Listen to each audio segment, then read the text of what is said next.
हरे कृष्ण। ओम अज्ञानतिमिरान्धस्य ज्ञानाञ्जनाशलाकया चक्षुरुन्मिलितं येन तस्मै श्रीगुरुवे नमः।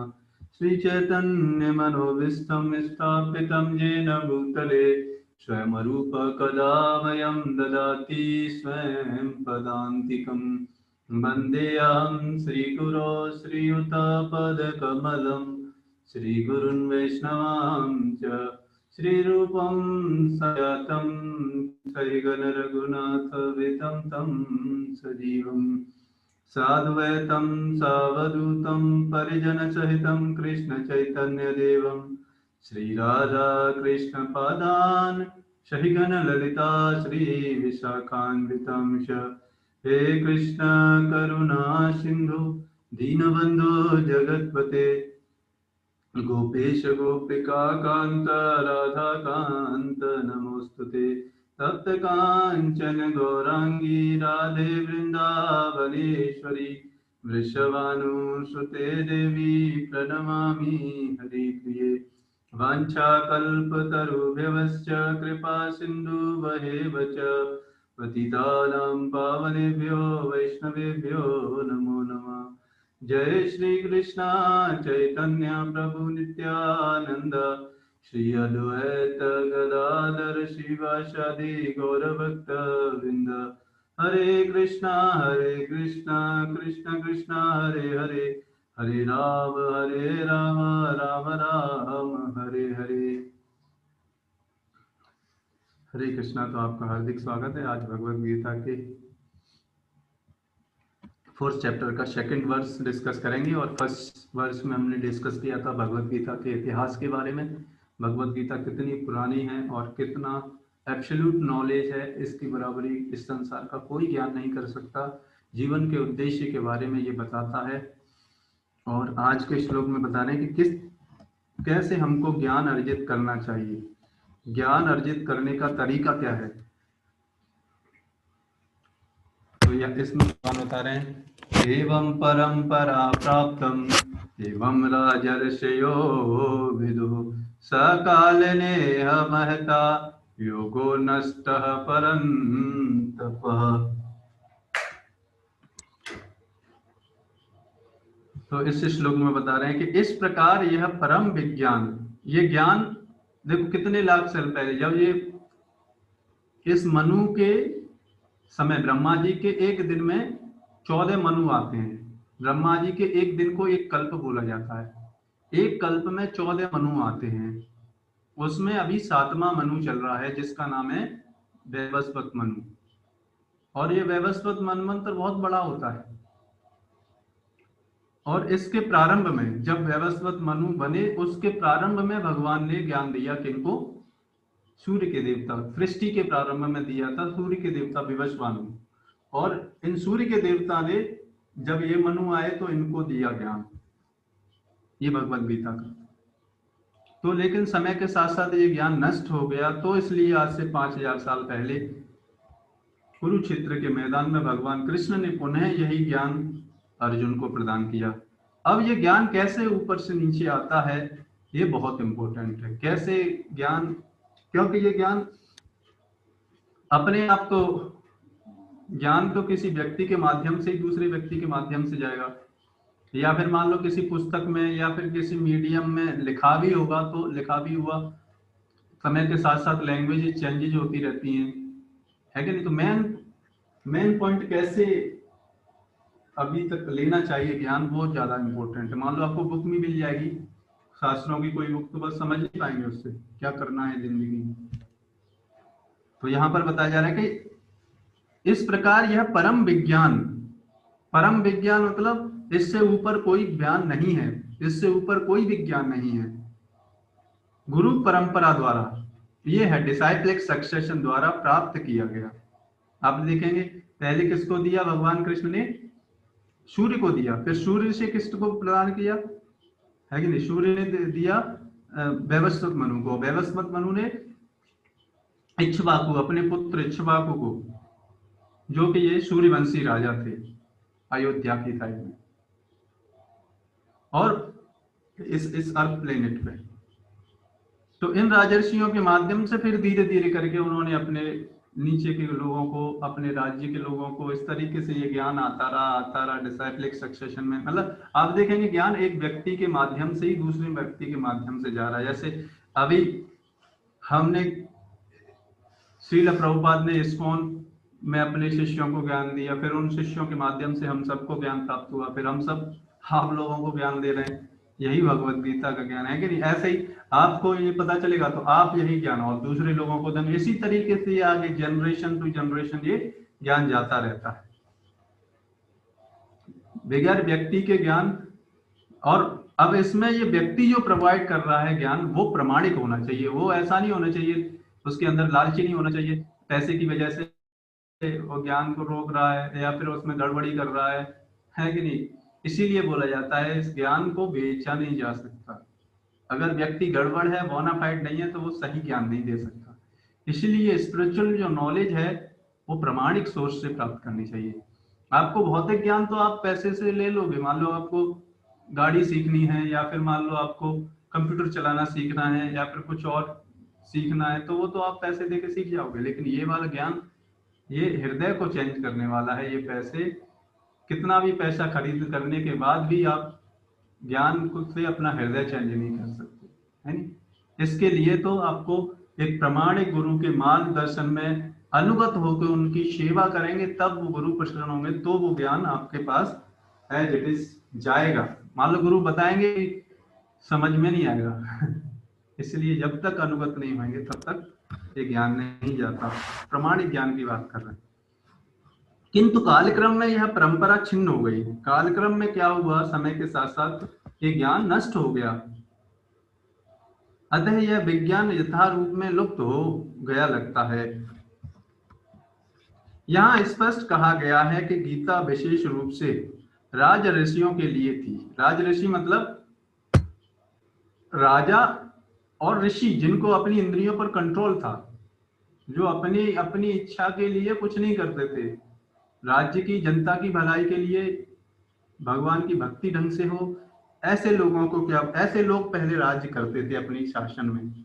ऐसे लोगों के द्वारा ऐसे लोग क्या करते थे, इस ज्ञान ऐसे ऐसे लोगों के लिए ज्ञान था, क्योंकि वे इसका उपयोग प्रजा के ऊपर शासन करने में करते थे। निश्चय ही भगवत गीता कभी भी आसुरी पुरुषों के लिए नहीं थी, क्योंकि ये भगवत गीता का ज्ञान आसुरी पुरुष तो इसको समझ ही नहीं पाएंगे। ज्ञान तो बहुत लेने की बहुत दूर की बात है।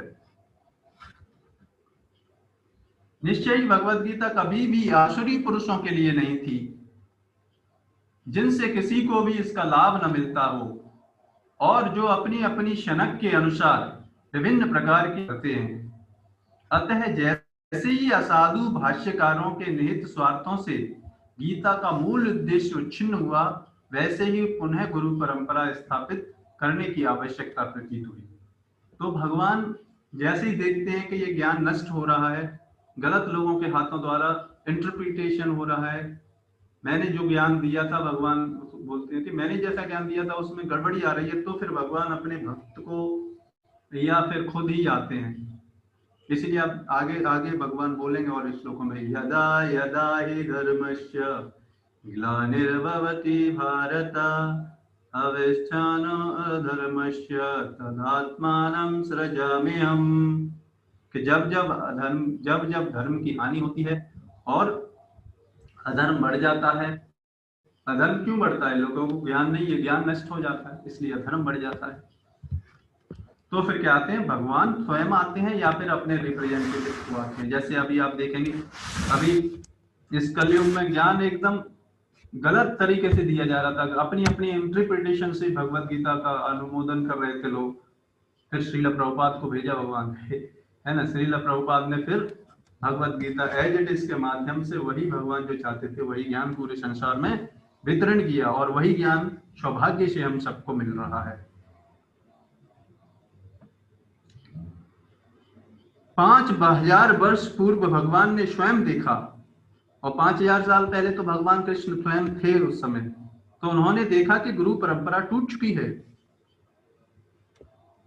उन्होंने क्या देखा कि गुरु परंपरा ये टूट गई है। तो उन्होंने फिर क्या किया, अतः उन्होंने घोषित किया कि गीता का उद्देश्य नष्ट हो चुका है। इसी प्रकार इस समय गीता के इतने संस्करण उपलब्ध हैं। तो ये भगवत गीता प्रभुपाद ने ये भगवत गीता जो एडिशन आप देख रहे हैं, ये भगवत गीता प्रभुपाद ने 1965-66 में ये परपट सहित लिखा है। तो उस समय प्रभुपाद बता रहे हैं, लगभग आज से 50-60 साल पहले। इसी प्रकार इस समय गीता के इतने संस्करण हैं, उपलब्ध हैं, विशिष्ट अंग्रेजी में, कि उनमें से प्राय सभी प्रमाणिक गुरु परंपरा के अनुसार नहीं है। भाष्य तो बहुत सारे, किसने लिख दिया? मान लो आप सपोज करो कि सब्जी बेचने वाला व्यक्ति से आप ऑपरेशन कराने लगो हार्ट का या ब्रेन का, तो क्या उम्मीद करोगे आप? ऑपरेशन होने की कोई उम्मीद है?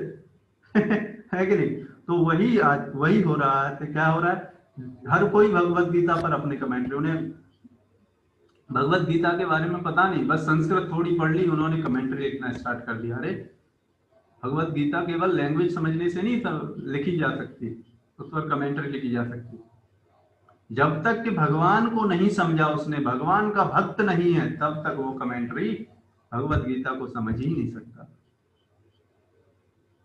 है नहीं? जैसे मान लो आपके पिताजी हैं, आपको अपने पिताजी को जब तक आप नहीं समझोगे, है कि नहीं, तब तक आप कैसे वो जो चाहते हैं आप समझ पाओगे, है कि नहीं? उसी तरीके से भगवत गीता, जब तक आप भगवान से प्रेम करना नहीं सीखोगे तो भगवान क्या चाहते हैं वो कहां से आप लिख पाओगे, है ना? इसलिए विभिन्न संसारी विद्वानों ने गीता की असंख्य टीकाएं की हैं। इसलिए ये Bhagavad Gita as it is प्रमाणिक है, इसको पढ़ना चाहिए हमको। किंतु वे प्राय सभी कृष्ण को स्वीकार नहीं करते। भगवत गीता पे टीका लिखते हैं, लेकिन भगवान को परम भगवान नहीं मानते। फिर क्या फायदा हुआ भगवत गीता पर टीका लिख के? जो चीज समझनी थी भगवत गीता से वही उन्होंने निकाल के फेंक दिया। किंतु वे प्रायः सभी कृष्ण को स्वीकार नहीं करते, यद्यपि वे कृष्ण के नाम पर अच्छा व्यापार चलाते हैं। बिजनेस करते हैं, बस अच्छी कथा कह के पैसा मिल जाएगा उनको, भागवत सप्ताह करके पैसा मिल जाएगा। बस पंडित जी आजकल क्या करते हैं, बस देखते हैं बड़ा अच्छा सा एकदम सुंदर बाल होंगे बड़े बड़े और एकदम कॉस्मेटिक लगा के आएंगे, एकदम सुंदर दिखेंगे जिससे कि जनता को मोहित कर लें। और बड़ी सुरीली आवाज होगी संगीत में वाद्यों के साथ, और जब मूर्ख जनता उनको वाह वाह करके पैसे भी दे देती है। और ऐसे लोगों का हृदय चेंज नहीं होता, क्योंकि वो इस भगवत गीता के ज्ञान को का व्यापार कर रहा है। यह आसुरी प्रवृत्ति है, क्योंकि असुर गण ईश्वर में विश्वास नहीं करते, वे केवल परमेश्वर के गुणों का लाभ उठाते हैं। वो क्या उठा रहे हैं आप देखो, भगवान के ज्ञान को, भगवान की कथा सुनने के लिए ऐसी व्यवस्था करनी चाहिए, लेकिन वो क्या है ना, उससे अपना बिजनेस कमाने का, अपना जीविका चलाने का साधन बना लिया उन्होंने उसको। यह आसुरी प्रवृत्ति है, क्योंकि असुर गुण ईश्वर में विश्वास नहीं करते, वे केवल परमेश्वर के गुणों का लाभ उठाते हैं। अतएव अंग्रेजी में गीता के एक संस्करण की नितांत आवश्यकता थी, जो परंपरा से प्राप्त हो। प्रस्तुत प्रयास इसी आवश्यकता की पूर्ति के उद्देश्य से किया गया है। तो प्रभुपाद बता रहे हैं कि इसीलिए इस समय उन्होंने, ऑल्दो इतने सारे इंग्लिश में एडिशन थे उस समय भी, लेकिन प्रभुपाद ने एक और एडिशन क्यों निकाला कि वो जितने भी एडिशन थे वो भगवान को परम भगवान नहीं मानते थे और भगवान जैसी टीचिंग्स देना चाहते थे, वो उनकी टीचिंग्स को उखाड़ के फेंकना चाहते थे। इसलिए भगवान श्रील प्रभुपाद ने ये Bhagavad Gita as it is लिखा। और आप इसका चमत्कार देखेंगे कि जब से ये एडिशन मिला है, ये भगवत गीता का एडिशन वर्ल्ड का सबसे पढ़ा जाने वाला एडिशन है, आप सोचो। और इसके पढ़ने से कितने लोग, लाखों लोग पूरे संसार में भक्त बन रहे हैं। ये है इस भगवत गीता की प्रामाणिकता, इस ज्ञान की प्रामाणिकता। और इस भगवत गीता के ज्ञान को कैसे प्रोवाइड किया जा रहा है, गुरु परंपरा के द्वारा। आप देखो, हम ये नहीं बोलते कि हम इस श्लोक में हम ये बोल रहे हैं, नहीं, हम क्या बोलते हैं, भगवान कृष्ण ये बता रहे हैं, और ये आपके सामने भगवत गीता, हम भी आपको बोलते पढ़ो आप, क्योंकि आप खुद नहीं पढ़ोगे तो आप कैसे पहचान पाओगे, है कि नहीं। बड़ी समस्या है आजकल, लोग शास्त्रों को पढ़ते नहीं और फिर बोलते हैं हम धोखा खा गए साधुओं से। अरे तो सुकौल साधु धोखा तो देंगे ही, आपको ज्ञान पता ही नहीं कुछ भी, है कि नहीं। जैसे मान लो आपको कंप्यूटर के बारे में, मोबाइल के बारे में कुछ पता नहीं, और मान लो आप एक ठग दुकानदार पर चले जाएं और बोले कि मेरा मोबाइल खराब हो गया है, तो उसका फायदा उठा लेगा आपको क्योंकि आपको पता ही नहीं उसके बारे में कुछ, बैटरी खराब है या क्या खराब है, कुछ खराब नहीं है, हो सकता है बस ऐसे ही डिस्चार्ज हो गया, और आपके पास, आप उसके पास चले गए दुकानदार के पास, बोलेगा नहीं कुछ नहीं बैटरी खराब है, वो क्या कर देगा, कुछ खराब नहीं था, बैटरी कुछ नहीं थी, बस उसने चार्ज कर दिया, फ्री में आपसे 1000 रुपए ले ली है कि नहीं। तो उसी तरीके से आजकल जो असाधु लोग हैं वो इसका फायदा उठा लेंगे। अगर हमको ये भगवत गीता नहीं पढ़ी होगी, पता नहीं चलेगा आपको कौन साधु है कौन असाधु है। इसलिए हमको इन शास्त्रों को स्वयं अध्ययन करना चाहिए। इसलिए हम जोर देते हैं कि हर कोई भगवत गीता को पढ़े, रेगुलरली पढ़े, और फिर इसलिए इन और ज्ञान को अर्जित करने के लिए इस तरीके से ये प्रवचन, इसके माध्यम से, जिससे कि वो भगवत गीता समझ में आए, ये बेस्ट तरीका है भगवत गीता का ज्ञान अर्जित करने का। और जो कुछ चीज समझ में नहीं आती तो प्रश्न कर सकते हैं। आप देखो सारे शास्त्र क्या है, प्रश्न और उत्तर की तरह। भगवत गीता में अर्जुन क्या पूछ रहे हैं, प्रश्न पूछ रहे हैं, भगवान उत्तर दे रहे हैं। जो चीज नहीं समझ में आ रही है अर्जुन को, वो प्रश्न पूछ रहे हैं, यही शास्त्र है।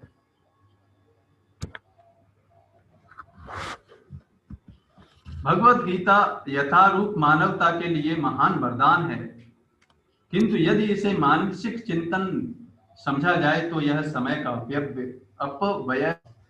अब ये है बहुत इंपॉर्टेंट चीज। देखो बहुत सारे लोग, भगवत गीता तो देखो है, भगवत गीता का ज्ञान बुक में है, लेकिन वो ज्ञान अगर बुक में ही रखा रहेगा तो क्या जिंदगी में कोई प्रभाव थोड़ी करेगा हमारी। और उस ज्ञान को अगर कोई व्यक्ति समझ ले कि ये तो माइथोलॉजी है या मानसिक चिंतन से समझ ले, या मैं अपने साथ पढ़ के समझ लूंगा, तो ये उसकी गलत धारणा है, समय का बर्बादी है उसकी। भगवत गीता को आप खुद नहीं समझ सकते जब तक कि आप प्रमाणिक गुरु की सेवा नहीं करेंगे, तब तक ये आपके हृदय में ज्ञान उतरेगा नहीं, है कि ये कोई वर्ड लेटर थोड़ी है, कोई भाषा थोड़ी है। ये भगवान के उद्देश्य को, भगवान से प्रेम करना सिखाती है। तो जब तक हृदय परिवर्तन नहीं होगा, है कि नहीं, इसलिए ये ज्ञान इतना इंपॉर्टेंट है। इस ज्ञान का महत्व को हमको समझ के, इस ज्ञान को हमें रेगुलरली विदाउट फेल, चाहे कुछ भी हो जाए, एक श्लोक, एटलीस्ट एक श्लोक तो हमको समय मिले तो ज्यादा भी पढ़ सकते हैं, है कि नहीं। प्रश्न पूछ सकते हैं जब भी समय मिले, कोई कुछ चीज समझ में नहीं आ रही तो उसके प्रश्न पूछें, ये कैसे है क्या है। फिर क्या होगा, आप ये ज्ञान अर्जित कर लेंगे, फिर आप क्या कर पाएंगे, आपसे कोई प्रश्न पूछेगा तो आप फिर उन प्रश्नों का उत्तर दूसरों को दे पाएंगे, क्योंकि आपने प्रश्न पूछे हैं, आपने समझ रखा है कुछ सब्जेक्ट मैटर। आप देखो सिंपल सी बात है, कोई चीज अगर आप पर आती है तो आप दूसरों को बता पाते हो, आप पर नहीं आती तो आप नहीं बता पाते, है कि नहीं। और कोई चीज कैसे समझी जाती है, इसी तरीके से डिस्कशन से, समझ के, क्वेश्चन पूछ के, ये सारी चीजों से चीजें समझ में आती हैं। इसी तरीके से भगवत गीता है, जो चीज समझ में नहीं आती उसको पूछना चाहिए, है कि नहीं। तो ये जल्दी समझ में आएगी। और जो फिर समझ में आती है, कोई प्रश्न पूछता है, आप पर आता है अगर अच्छी तरीके से, तो आप उसका उत्तर दे सकते हैं। आप पर अगर नहीं आता तो आप बोल सकते हैं हम पूछ के आपको बताएंगे, है कि नहीं। बड़ा आसान है भगवत गीता के ज्ञान को बताना भी। ये नहीं कि हम जब परफेक्ट हो जाएंगे तभी लोगों को बताएंगे, नहीं। जितना आता है उतना देना प्रारंभ करें, उसी से क्या होगा, ज्ञान बढ़ता जाएगा, धीरे धीरे करके बढ़ता जाएगा। ठीक है ना, ये तरीका है इस ज्ञान को अर्जित करने का। इसी तरीके से ये ज्ञान गुरु पर माध्यम से पीढ़ी दर पीढ़ी आगे बढ़ता जाता है, आगे बढ़ता रहता है। और अगर इसमें कहीं रुकावट आती है तो भगवान कुछ व्यवस्था करते हैं, अपने भक्तों को भेजते हैं या फिर स्वयं आते हैं। ठीक है, तो ये था इस भगवत गीता के ज्ञान को किस तरीके से अर्जित किया जाए। तो डिसाइपलिक सक्सेशन के माध्यम से अर्जित किया जाए। इसको बोलते हैं क्या, इसको बोलते हैं हम शब्द प्रमाण के माध्यम से। हमने एक बार सेशन लिया था ना, प्रत्यक्ष और अनुमान प्रमाण। प्रत्यक्ष और अनुमान प्रमाण से इस भगवत गीता, इस जीवन के उद्देश्य के बारे में ज्ञान नहीं प्राप्त किया जा सकता। ठीक है ना, ठीक है, तो आज के इस सेशन को हम यहीं पे विराम करते हैं। आप सभी भक्तों का बहुत बहुत धन्यवाद। और भी जानना चाहते हैं तो हमारा ग्रुप है जर्नी ऑफ सेल्फ डिस्कवरी, उस पर आप ज्वाइन कर सकते हैं और भी इस तरीके के सेशंस में आने के लिए, फिर और पर्सनल गाइडेंस के लिए, उसमें और ज़्यादा आप समझ सकते हैं इन सारी चीज़ों से, है ना। तो इस तरीके से हम इसको, आज के सेशन को हम यहीं पे विराम देते हैं।